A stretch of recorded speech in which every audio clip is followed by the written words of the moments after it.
আচ্ছা, সবাইকে প্রথমেই ধন্যবাদ জানাই। আজান হয়েছে, নামাজ হবে, 10-15 মিনিটের টাইম আছে, এর মাঝখানেই সভা শেষ করতে হবে।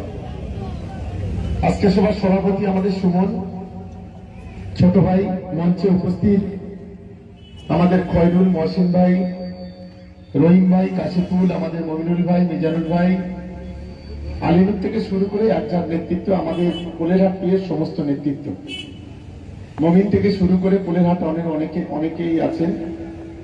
আর বিশেষ করে আপনারা যারা আছেন, আপনাদের সকলকে ধন্যবাদ জানিয়ে দুটো কথা বলি। প্রথম বলি, যখন আমি আসছিলাম কোলেরহাট থেকে, তখন বিডিও সাহেব আমাকে ফোন করলো, একটা লিস্ট দিয়ে বলল, আপনি অভিষেক বন্দ্যোপাধ্যায়ের কাছে যে 20 কোটি টাকা রাস্তা দিয়েছিলেন, সেই রাস্তা এক্ষুনি অনুমোদন হয়েছে, তার লিস্টটা এক্ষুনি চলে এসছে। আমি সকালে কে কোন পাগল ছাগলকে কি বলেছে এ বিষয়ে আমি কোনো গুরুত্ব দিই না, কারণ এসব পাগল ছাগলকে গুরুত্ব দেওয়া নিজের সম্মানটা নষ্ট করার সমান। এটা আমি নিশ্চিতভাবে মনে করি। আমাদের লড়াই হচ্ছে এই ভাঙড় বিধানসভার উন্নয়নের লড়াই, শান্তির লড়াই। আমি আজকে কোলেরহাট টুয়ে দাঁড়িয়ে বলি যে কোলেরহাট টুয়ে আজকে এখানকার বিধায়ক যিনি, তিনি হল আইএসএফ এর,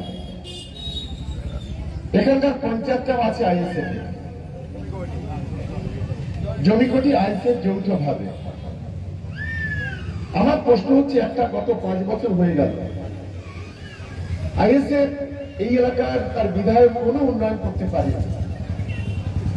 পঞ্চায়েতে ক্ষমতায় আছে, মাথা মারা কয়েকজন আছে, তারা লুটে ফুটে খাচ্ছে।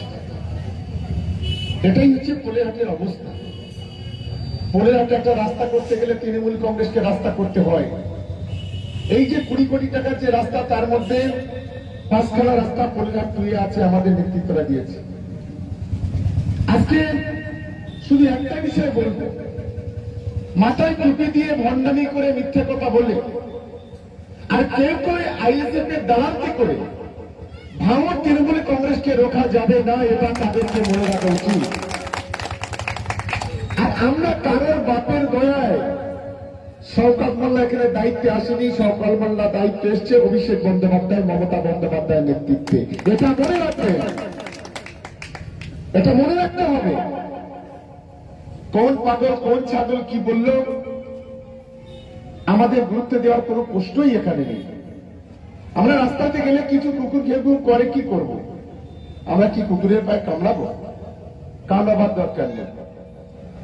আমরা প্রত্যেকটা ক্ষেত্রে চ্যালেঞ্জ দিতে ভালোবাসি, চ্যালেঞ্জটাকে গ্রহণ করলাম। আজকের কেউ ফেসবুকে যে কথা বলেছে, আজকে চ্যালেঞ্জটাকে গ্রহণ করলাম। এখন থেকে 48 ঘন্টার মধ্যে তার যোগ্য জবাব আমরা মাঠে ঘাটে দেব, এটা খুব পরিষ্কারভাবে বলে দিলাম। আমি কোলেরহাট এর সমস্ত নেতৃত্বকে অনুরোধ করব যে আগামী দিনে আমাদের যে লড়াই, সাম্প্রদায়িক দাঙ্গাবাজ বিজেপির বিরুদ্ধে লড়াই, আর অন্যদিকে বিজেপির পাচারা গোলাম আইএসএফ এর বিরুদ্ধে লড়াই, এই লড়াইটা আমাদের লড়তে হবে। কারণ আমরা এই মুহূর্তে মনে করি যেভাবে আপনার সাম্প্রদায়িক দাঙ্গাবাজি বিজেপি এসআইআর এর মধ্য দিয়ে আজকে গরিব মানুষের তার ভোটাধিকার কেড়ে নিয়ে বাংলাদেশি কিংবা পাকিস্তানি বানাতে চাইছে, আমাদের লড়াইটা সেই জায়গায়, আমাদের লড়াই সেই জায়গায় যে আইএসএফ এর দ্বারা মাথায় টুপি দিয়ে মিথ্যা কথা বলে আজকের ভাঙড়কে অনুন্নয়নের জোয়ার এনে দিয়েছে। আমাদের লড়াইটা সেই জায়গায়। আমাদের 3 নম্বর লড়াই, যারা দলের ঝান্ডাটাকে সামনে রেখে কোটি কোটি টাকা কাঁদিয়ে ছেলে বা পায়ে সারাম করে যারা আইএসএফ এর দালালি করছে, আমাদের লড়াইটা তাদের বিরুদ্ধে। এটা মনে রাখতে হবে। এই দলটা কারোর পৈতৃক সম্পত্তি নয়, দলটা মমতা বন্দ্যোপাধ্যায়ের, দলটা অভিষেক বন্দ্যোপাধ্যায়। আমার অপরাধ কি জানেন? আজকের এরা আমাকে কেন অলাউট আক্রমণ করছে, আইএসএফ করছে, আইএসএফ এর পাচারা গোলামরা করছে, কেন জানেন? সবচেয়ে বড় অপরাধ হলো, আমি 2023 সালে দিদি আমাকে দায়িত্ব দেওয়ার পর, অভিষেক বন্দ্যোপাধ্যায় আমাকে দায়িত্ব দেওয়ার পর আমি তৃণমূল কংগ্রেসের কর্মীদের পাশে দাঁড়িয়েছি, এটা হচ্ছে আমার প্রথম অপরাধ। দ্বিতীয় অপরাধ, আমি গত 3 বছর ধরে ভাঙড়ের প্রতিটি বাজারে বাজারে লাইট, গ্রামে রাস্তা তৈরি করা, দিদির কাছে অভিষেক বন্দ্যোপাধ্যায়ের কাছে ছুটে গিয়ে ভাঙড়ের উন্নয়নের কথা বলা, এটা বোধহয় আমার দ্বিতীয় অপরাধ। আমার তৃতীয় অপরাধ হলো এইটা যে 2024 সাল, একদিকে আইএসএফ বিজেপি কোলাকুলি করছে, সঙ্গে আছে এই পাচাটা গোলামরা, যারা আজকে বড় বড় কথা বলছে, ভিতর থেকে ছুরি মারার চেষ্টা করেছিল। বলেছিল ভাঙড়ে যদি তৃণমূল কংগ্রেস জেতে তাহলে রাজনৈতিকভাবে আমরা বলি হয়ে যাব, তৃণমূল কংগ্রেসকে হারাতে হবে। তার রেকর্ডিং, তার বক্তব্য আমরা সেদিন শুনেছিলাম, সেদিন আমরা দেখলাম। এটাই হচ্ছে আমার বোধহয় 3 নম্বর অপরাধ। তার মোকাবিলা করে আমরা এখান থেকে 42,700 ভোটে আইএসএফ থেকে এগিয়ে গিয়েছিলাম, 27,000 ভোটে বিজেপি থেকে এগিয়ে গিয়েছিলাম।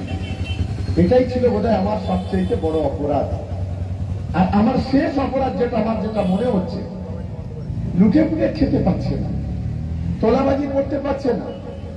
আমাদের বিরুদ্ধে যারা তোলার কথা বলছে, আজকের অন ক্যামেরা এখানে দাঁড়িয়ে বলছে, যদি 1 টাকা প্রমাণ করতে পারে এখান থেকে জুতো গালে নিয়ে চলে যাব। এটা চ্যালেঞ্জ, অন ক্যামেরা বলছে। লজ্জা করে না? লজ্জা থাকা উচিত। আমরা এই ছাগল পাগলের সম্পর্কে কথা বলে নিজেদের ইমেজটাকে নষ্ট করতে চাই না, বলবো না।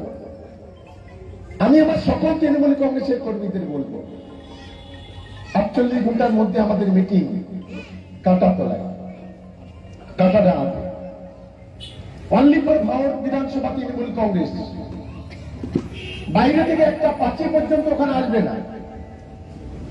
আজকের এই পবিত্র 15 মাটিতে দাঁড়িয়ে, ভাঙড়ের মাটিতে দাঁড়িয়ে বলে যাচ্ছি, যদি 30,000-এর একটা লোক কম হয়, রাজনীতি করবো না, রাজনীতি ছেড়ে দেবো। আমি বলে গেলাম, আমি আপনাকে দাঁড়িয়ে বলে যাচ্ছি।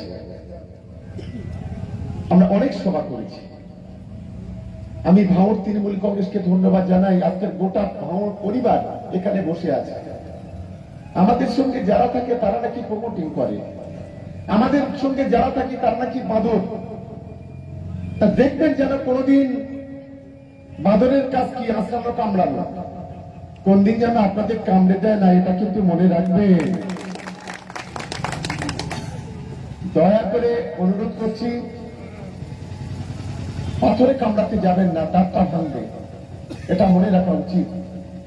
আমাদের লড়াই খুদে বিরুদ্ধে নয়, আমাদের ভাঙড়ের লড়াই আইএসএফ এর বিরুদ্ধে, আমাদের ভাঙড়ের লড়াই বিজেপির বিরুদ্ধে, আমাদের ভাঙড়ের লড়াই উন্নয়নের সপক্ষে। এই মানসিকতা নিয়ে আমরা কাজ করি। নেতা অভিষেক বন্দ্যোপাধ্যায়, নেত্রী মমতা বন্দ্যোপাধ্যায়, তাদের আশীর্বাদ, তাদের ভালোবাসা নিয়ে আমরা এখানে কাজ করি। আমি তো প্রথম দিন থেকে বলেছি, আমার নেতার নাম অভিষেক বন্দ্যোপাধ্যায়, আমার নেত্রীর নাম মমতা বন্দ্যোপাধ্যায়, বাদ বাকি আমরা কাউকে গুরুত্ব দিই না। এটা আমি খুব পরিষ্কার ভাবে আগেও প্রকাশ্যভাবে এখানে বলে যাচ্ছি। আমি তাই সকলকে অনুরোধ করব যে আগামী ডিসেম্বর মাসের 21 তারিখ একটা রবিবার আছে। ডিসেম্বর মাসের 21 তারিখে এখানে তপবনের মাঠ আছে, সেই মাঠে ভাঙড় বিধানসভার জনসভা হবে। এটাও যেমন বলছি, পাশাপাশি কেউ বলেছিল যে আজকের এখানে নাকি মিটিং করতে দেবে না। কার বাপের ক্ষমতা আছে আগামী দিনে আমাদের রুখে দেখাবে, আজকে চ্যালেঞ্জ করে বলে যায় আমরা সব জায়গায় মিটিং করবো। হিম্মত থাকে আমাদের আটকাবে। কত মায়ের দুধ খেয়েছ সেটা আমি দেখবো। লজ্জা করে না? এখান থেকে ফুলপুরা শরীফ গিয়ে 10 লক্ষ 15 লক্ষ করে টাকা দিয়ে আমাদের বিরুদ্ধে বক্তব্য রাখাচ্ছে কারো। ঠিক